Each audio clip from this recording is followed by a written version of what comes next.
नमस्कार मित्रांनो, आपण बघत आहात आरोग्य जागृती. आरोग्य जागृतीमध्ये आज निवडणुकीची रणधुमाळी चालू आहे. अशातच आपण प्रभाग नंबर 19 नंबर वार्डामध्ये आहे. ज्या ह्याच्यामध्ये जे उमेदवार आहे भावेश श्राफ जे आपल्या सोबत आहे, त्यांच्याशी जाणून घेऊया वार्डाच्या विकासासाठी ते काय करणार आहे आणि काय त्यांची आपल्या समस्या असणार आहे. भावेश भाई, आपलं आरोग्य जागृतीमध्ये स्वागत आहे. नमस्कार. भावेश भाई, आपण खूप चांगले धडाडीचे कार्यकर्ता आहात, आम्हाला माहिती आहे. हा. परंतु आज जे प्रभागासाठी जे तुम्ही पुढे येऊन सरसावले आहे, 4 उमेदवार आपल्या प्रभागामध्ये आहे, अबकडे याबद्दल आपण आपल्या सोबत आहे. आमच्या आरोग्य जागृतीच्या दर्शकांना सांगा की आपल्या वार्डासाठी आपण काय करणार आहोत. नाही, वार्डासाठी जी डेव्हलपमेंट आहे, जसे आता नळ पाणी आणि ड्रेनेज लाईन हे तर आहेच आहे, पण वॉर्डासाठी फक्त तेवढीच गरज नसते. वॉर्डात त्याच्या पलीकडेही पुष्कळ असतो. आरोग्य असतं, मग त्याच्यात रोजचं जे रुटीन असतं, फिरणं असतं, त्यासाठी गार्डन डेव्हलप करणे, त्याच्यानंतर मग स्पोर्ट्स डेव्हलप करणे, वयोवृद्धांसाठी काय काय आपण जास्तीत जास्त करू शकतो, एक ओपन जिम बनवणे, त्याच्यानंतर आपल्याकडे ॲम्ब्युलन्स सेवा, सगळ्या सेवा उपलब्ध करून द्याव्या लागतात. वॉर्ड हा एकदम चांगल्या प्रतीने डेव्हलप व्हावा आणि नवीन नवीन सुविधा ज्या आहेत त्या देण्यात याव्या, त्याचा प्रयत्न मी नक्कीच करेन. सर, खूपच छान. हे वार्ड खूप मोठा मोठा आहे, प्रभाग मोठा आहे आणि खूप सुशिक्षित लोक इथं मोठे व्यक्तिमत्व इथे आहे. 100%. तर या वार्डासाठी वयोवृद्ध आणि महिलांच्या आरोग्यासाठी काय प्लॅन आहे? नाही, वयोवृद्धांना मी आता तेच म्हटलं की वयोवृद्धांसाठी जे आहे रोजचं फिरणं वगैरे, त्यांना काय आहे की एक चांगलं आरोग्य लाभो असं काही आपण, म्हणजे मी आता जसं सांगितलं की ओपन जिम करणे आणि बाकीच्या सुविधा ज्या आहेत, त्यांना संध्याकाळी फिरायला जावं लागतं, एक तशा सुविधा करून घेऊ. आतापर्यंत वॉर्डामध्ये पुष्कळ ठिकाणी म्हणजे आपण त्या सुविधा देण्याचा प्रयत्न करू. अजून त्याच्यावर माझं वर्किंग चालू आहे. त्यांच्या ज्या खुर्च्या असतात, आपल्या व्हीलचेअर वगैरे जे असतात, आपण एक कमी शुल्कात भाड्याने कशा देण्यात याव्या, त्याचा प्रयत्न करू. आणि त्यांना म्हणजे वॉर्डमध्ये कसं असतं की पुष्कळ ठिकाणी कोणी बेडवर असतं, कोणी कसं असतं, तर त्यांना एक आपले हेल्पर्स कसे देण्यात यावे, त्याचा प्रयत्न करू. या सगळ्या सुविधा नवीन हिशोबाने आम्ही विचार करत आहोत त्याच्यात. खूपच छान. भावेश साहेब, मला एवढं सांगा की आता शासनाच्या योजना, महात्मा ज्योतिबा फुले आहे, जन आरोग्य योजना आहे, आयुष्यमान भारत आहे.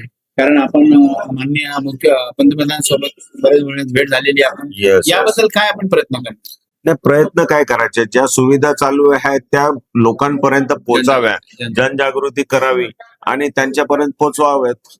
त्यासाठी आम्ही माझं स्वतःचं तिथे 24 तास ऑफिस उघडं राहील आणि मोबाईलवर डाटा असेल, तुम्ही फक्त मोबाईल मधनं मेसेज केला माझ्या प्रत्येक वॉर्डच्या नागरिकांनी, तर त्यांना ती सुविधा घरापर्यंत पोहोचून जाईल. ओके, खूपच छान सर. सर, आता सध्याला व्यसनाचे प्रमाण खूप वाढलेले आहे. यामध्ये युवा पिढी व्यसनाग्रस्त होत आहे. या युवासाठी आपण काय करणार, स्वयंरोजगारासाठी काय करणार? नाही, व्यसनाचं मी तुम्हाला अगोदर म्हणजे याच्यात सांगतोय मी की व्यसनाचं जे आहे की बेसिकली स्पोर्ट्स सेंटर्स नाही आहेत आपल्याकडे. आपले इथले जेवढे पण लोक आहेत ते जे आहे, आपल्याकडे स्पोर्ट्सचे जे कमतरता आहे, स्पोर्ट्ससाठी आपल्याकडे ग्राउंड्स नाही आहेत, ते ग्राउंड डेव्हलप करणे. युवा वर्गांच्या मध्ये जे आता आजकाल म्हणजे नैराश्याची भूमिका जास्त होत आहे, कुणामध्ये जास्त पेशन्स राहिलेले नाहीत, युवांमध्ये फार लवकरच डिप्रेशन मध्ये जातात. त्यांच्यासाठी म्हणजे काय की त्यांना खेळण्यासाठी वगैरे ग्राउंडवर खेळ राहिलेले नाहीयेत, फक्त गॅजेटमध्ये खेळतात, गॅजेटमध्ये असतात दिवसभर. तर ते कमी करण्यासाठी काहीतरी नवीन नवीन आपण काहीतरी स्पोर्ट्स घेऊ, डेव्हलपमेंट करू आणि त्याच्यावर भर देऊ, म्हणजे ज्या कारणाने त्यांना नैराश्यातून बाहेर पडून त्यांनी म्हणजे ते नशेचा मार्ग सोडावा आणि स्पोर्ट्सचा मार्ग घ्यावा, त्याकरता आपण पुष्कळ प्रयत्न करू. सर, खूप छान. तुम्ही खूप युवा तळपदार आहात. हे खूप Yes. चांगला विषय आहे. सर, ह्या प्रभागामध्ये जर 4 उमेदवार आहे आपले, जसं तुम्ही म्हणून 4 उमेदवार आहे, जी, या उमेदवाराबद्दल शॉर्टमध्ये जरा मला माहिती द्या. नाही, आमचे जे उमेदवार आहेत ते फारच चांगले आहेत. जसं अनिल बाबूराव बिरारे हे SC मधून कॅन्डिडेट आहेत. आमच्या सविता अरविंद डोणगावकर ज्या आहेत त्या OBC मधून आहेत. आमच्या ताई सुमित्रा गिरजाराम हाळनोर ज्या की आमच्या पेक्षा फार सिनियर आणि फार मोठ्या आहेत, त्या फारच म्हणजे त्यांना याबाबत म्हणजे मी त्यांच्या समोर फार छोटा आहे काम करण्यासाठी. आणि स्वतः मी भावेश बिपिनचंद्र सराफ हा चौथा उमेदवार आहे.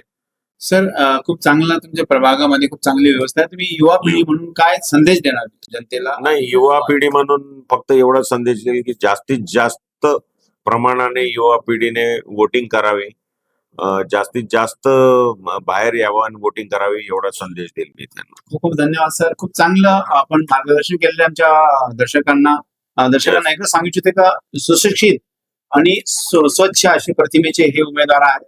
आपल्या पद्धतीने आपण पुढे येऊन मतदान करावे ही एवढीच त्यांच्यातर्फे एक विनंती केलेली आहे. धन्यवाद. धन्यवाद. Thank you very much.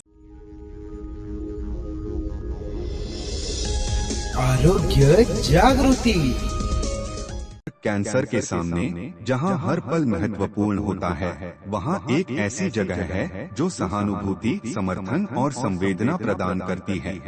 आपका स्वागत है उम्मीद पैलिएटिव कैंसर केयर सेंटर में, जहां हम सहानुभूति और विशेषज्ञता के साथ देखभाल को नया रूप देते हैं। यहां हमारी समर्पित चिकित्सा पेशेवरों, योगदानकर्ताओं और देखभालकर्ताओं की टीम अपने रोगियों के जीवन की गुणवत्ता को बढ़ाने के लिए दिन रात मेहनत करती है। यह सिर्फ रोग का इलाज करने के बारे में नहीं है, यह समझने के बारे में है कि सफर क्या है। हम संकट समाधान देते हैं और समय को बेहतर बनाते हैं। दर्द प्रबंधन से लेकर भावनात्मक समर्थन तक हम अपनी सेवाएं प्रत्येक व्यक्ति और उनके परिवार की विशेष आवश्यकताओं के अनुसार व्यवस्थित करते हैं। हमारे संपूर्ण देखभाल दृष्टिकोण में चिकित्सा देखभाल को कला और संगीत जैसी थेरेपियों के साथ जोड़कर एक समर्थनमय वातावरण प्रदान करता है, जहां उपचार की प्रक्रिया फलने की संभावना होती है। पेशेंट केयर गिवर हमें उम्मीद पैलिएटिव कैंसर केयर सेंटर में इलाज ही नहीं, एक समुदाय मिला जो हमारी समझता है और परवाह करता है। हमारी स्थानीय उपलब्धियों में स्थान हमारी स्थिति को शांति और समृद्धि देने वाली एक संबल परिसर है। हर पल को महत्व देने के हमारे मिशन में शामिल हो। साथ में हम कैंसर से जूझ रहे लोगों को आशा, गरिमा और समर्थन प्रदान कर सकते हैं। साथ में हम बदलाव ला सकते हैं।